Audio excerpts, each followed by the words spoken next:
All right, I managed to get around to it. I said earlier in the previous video that I might be able to get this done this week, and it turns out I managed to have enough time to square it away. What I did was, believe it or not, is I found a copy. I found a copy of the Lensman movie, the animated movie from Japan in 1984, and I gave it a watch, and I figured it might be fun to talk a little bit about it because it was not great, and it was not a very good adaptation. But it wasn't bad in a lot of ways, so I figured, let's talk about it a bit. So, this movie came out in 1984. It's loosely based on the Galactic Patrol book. That is to say, the main plot revolves around Kimball Kinnison getting data to the Galactic Patrol, just as he did at the beginning of that book.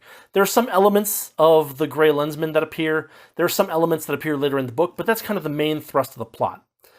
Of course, there are some anime twists. For instance, instead of being a hardworking, well-educated,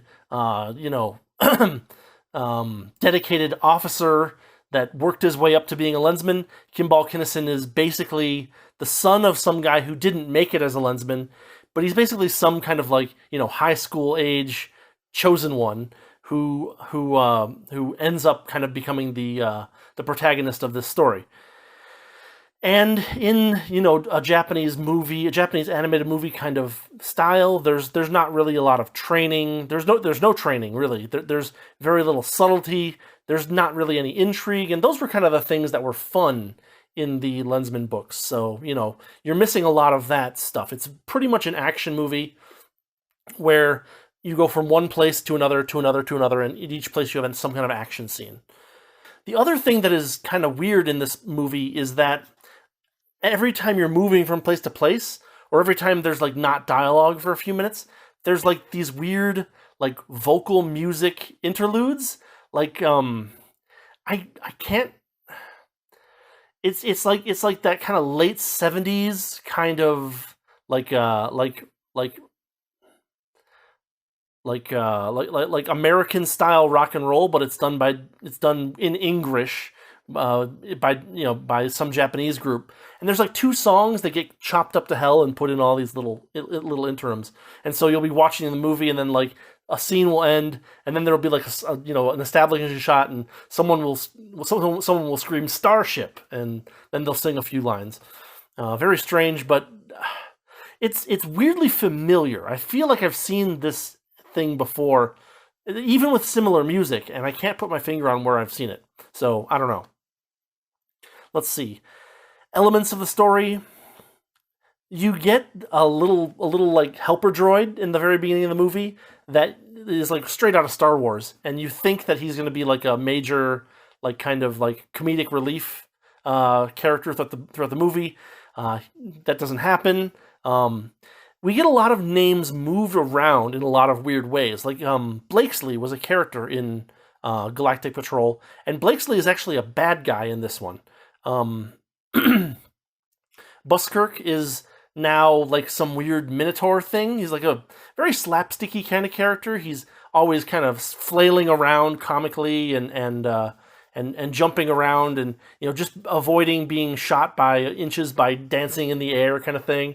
Very 80s, very 80s anime kind of thing behind him. However, of all the things that they failed at, they did give him a space axe for one scene, so that's pretty cool. So what's the basic idea of the plot here? Well, the start of the plot is that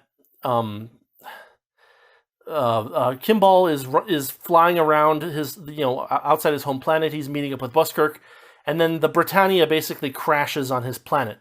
And what's weird, and a major place where this movie departs from the books, is that an officer who is wounded or dead on the Britannia, who was a lensman, transfers his lens over to Kimball Kinnison.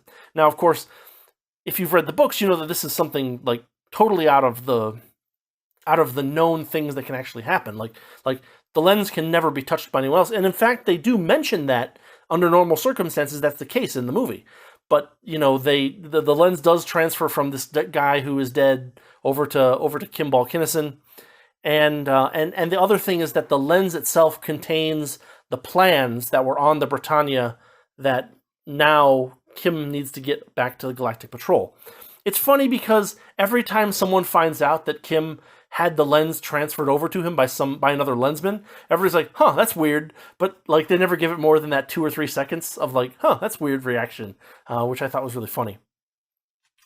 Like, I mean, overall, the plot's kind of meh. They get on the Britannia, they fly away from Kim's home planet, they go to another planet, which I believe was Delgon. They do some stuff there. They leave Delgon. They get to another planet, which I believe was Radalix, but it's not actually Radalix like in the book.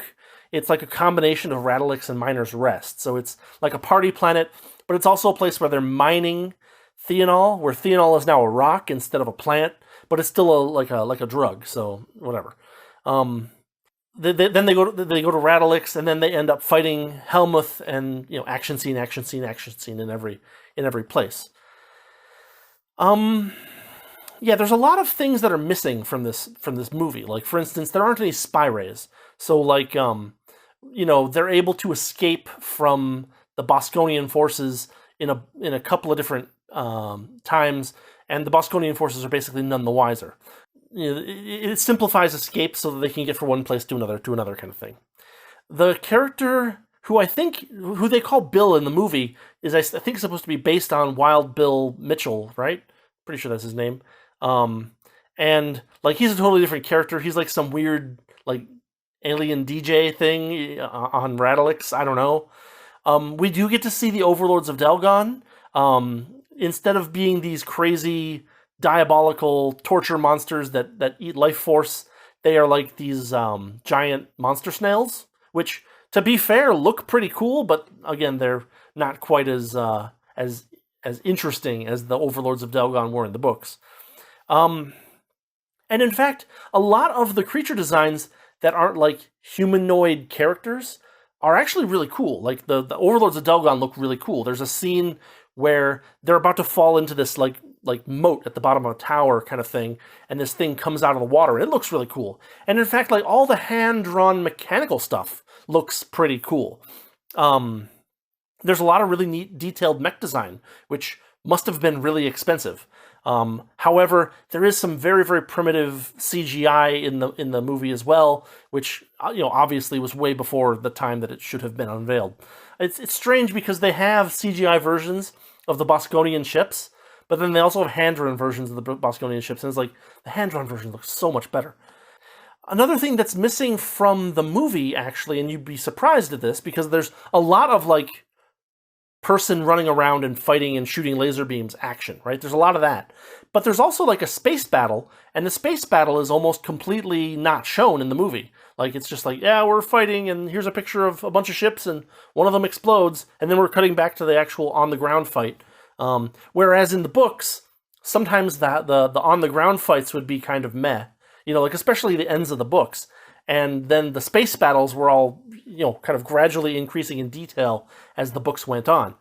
This one's kind of the opposite, where, like the ending of Galactic Patrol is really kind of underwhelming. It's just like, Kim and Helmuth are fighting and they're rolling around, and then Helmuth gets machine gunned, and that's it. And like, it was so jarring when I read it back in, when I was reading it for the first time, that I thought I missed a chapter. I'm like, no, there's got to be something missing here, but no, apparently not. And that's why in Gray Lensman, Doc Smith goes to the trouble of kind of rewriting the end of Galactic Patrol to make it a little bit more exciting and interesting. But in this movie, we get a pretty cool climactic battle between Kim and Helmuth. They never really say that the lens powers are like mind powers. It's just basically like laser beam stuff for the most part, and like defending yourself from laser beam stuff.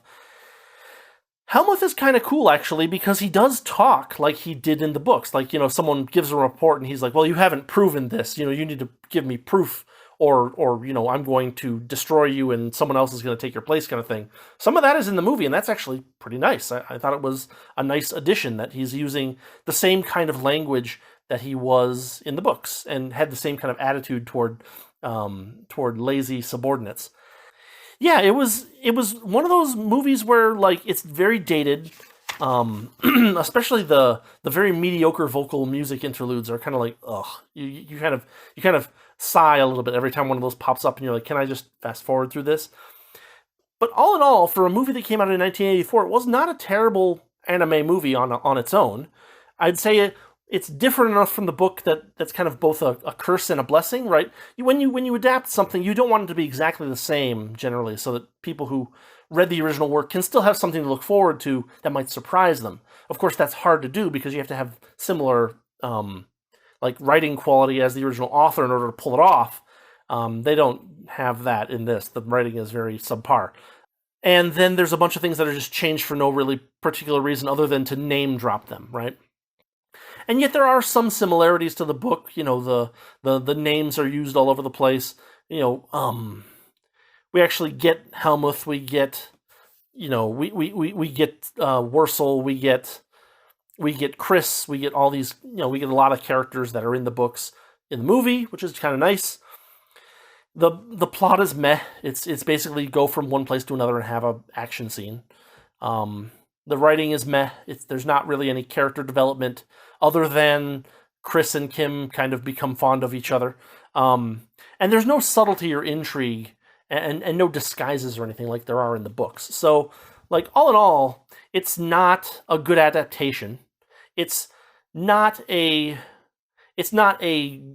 good standalone plot. But if you just want some action and kind of a wink and a nod at some Lensman stuff, I'd say it's not a terrible movie. Definitely not like, there's no. They spend a lot of time with Buskirk dancing around and avoiding lasers and stuff, and it's very slapsticky and like it kind of ruins the tone of that it could have had. Whereas, instead you have a guy, metaphorically dancing to avoid bullets at his feet kind of thing. Too much slapstick, very little subtlety, very little intrigue. Boscone is out in the open in the movie. Like, they're not hiding. They're not building up their forces. They literally run a bunch of stuff, and they're flying around like the Empire in Star Wars kind of thing. But the action is near constant, and the action is pretty well done. Mechanical designs are really good. Some of the larger monster designs, even though they're short-lived, are pretty good. The fight with Helmuth is actually, better than the book in a sense, because there's actually a little bit more of give and take and back and forth, and block this, dodge this, fire this, that kind of thing. But at the same time, there's not really any like particularly interesting, subtle plot points that lead up to it. It's just like, I kidnapped Chris. Come fight me if you want to save her. And it's like, well, okay. But like the authors wrote themselves into a corner because like he also needs to get the data to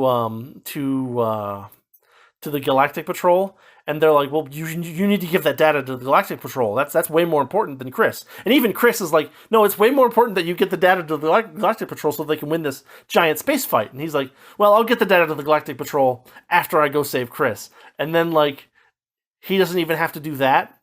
It's kind of contrived and a little bit silly. But it had some good art and it had some good action. You might give it, and if you like the anime aesthetic of like the mid 1980s, you might actually find it a little fun to watch. To say enjoy it is maybe a little bit too strong a word, but you might find it tolerable. I don't know. I wish the movie was a little bit more serious and a little bit less irritating, because like the Bill character is just kind of irritating. The Buskirk is not. It loses all of his dignity from the books and just becomes this like weird like slapstick minotaur. It's very strange. The Overlords of Delgon are no longer as deeply creepy as they were, but they're still kind of cool looking. They're just these giant snails that love theonite and also shoot like webs at people, like blah webs, like mucus web stuff or something. I don't know, but like they're cool looking, and they have some really cool like machinery around there, and some of the ship designs are kind of cool, I guess, a little bit considering the time frame. They're at least more detailed than Ball and Teardrop like they are in the books, to be honest. But all of the humanoid creatures are kind of like super simplified so that they can actually move around and interact with things more regularly. And they kind of have a very oversimplified look for the most part. where it's kind of like stuff out of like if you know the manga and animated series and video games, Cobra, the legendary bandit or whatever he's called in the U.S. You get kind of a budget sideshow dude in a rubber suit kind of feel from a lot of the humanoid aliens, which is also unfortunate. But all in all, I don't feel like I wasted that hour and a half. It was nice to see someone kind of sort of try to adapt the Lensman series, at least Galactic Patrol, into a movie. And of course, it has the usual, anime downsides that you would usually expect from that kind of medium transfer. But and we only have, to the best of my knowledge, all we have is one like relatively crappy Laserdisc rip. So like the video quality was not particularly good, but you could still see that a lot of work went into like the mechanical designs and stuff. Anyway, we'll call it here and have a good weekend, and I will see you next time.